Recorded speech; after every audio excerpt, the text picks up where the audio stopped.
the main strategies that educators and other mental health folks have used to kind of manage sort of challenging behaviors is to use what we call contingency programs, rewards, consequences, levels, and all that kind of stuff. And, if you're a well-regulated kid and you've already got a skill, you know how to make your bed, and your parents want you to make your bed more frequently, using a points and level system or giving a reward and a consequence will work. But if you're a dysregulated child and you don't have the skill, you can't use rewards and consequences to build skills.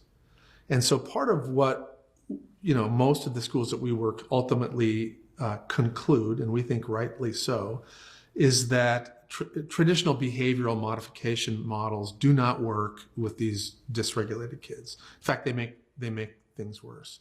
So if you put in place regulating relational strategies and restorative justice models, basically, to deal with some of the most challenging behaviors, the outcomes are much superior.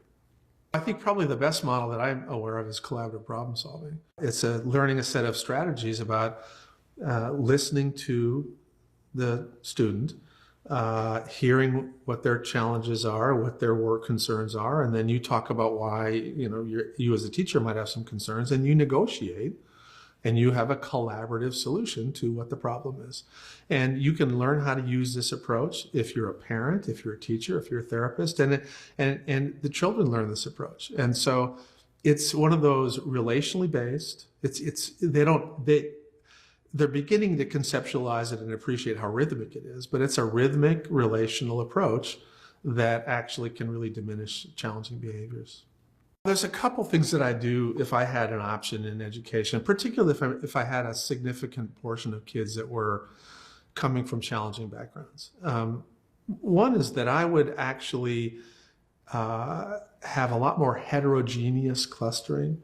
So I would have more like sort of a one-room classroom, sort of the old style, one-room classroom with some older kids and middle-aged kids and little ones all together in the same space. I think the best way to master any cognitive concept is to teach it.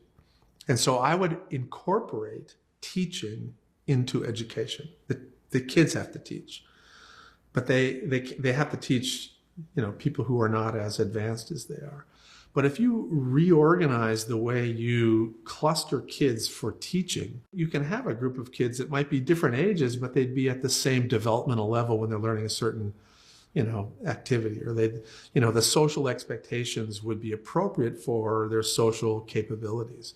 And so you'd be much more likely to be on target when you're creating expectations and curricular elements for a group of kids, if you know where they are emotionally, socially, cognitively, and so forth.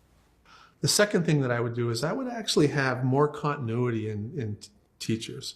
So I wouldn't have teachers turn over every year. That's very disruptive, I think, for a lot of kids. And so I would have maybe, at least 2 years that a teacher would teach a group of kids. And the other thing I would do is I would have a lot more movement. I would have people moving more, I'd have people outside more, and I would have less traditional testing. If you really let the teachers use their creativity and their energy in getting these kids to the testing point, as opposed to make them do this rigid curricular step-by-step thing, and give them the opportunity to kind of meander and make learning a much more pleasant journey, and let their creativity sort of free, I think you'd be much more successful in achieving academic goals in education.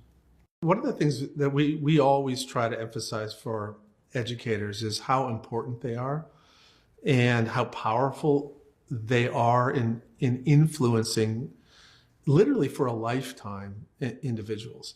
And now the hard part is that they almost never realize this, because as I said before, it's the tiniest little moments when somebody feels truly respected, truly heard, that last a lifetime.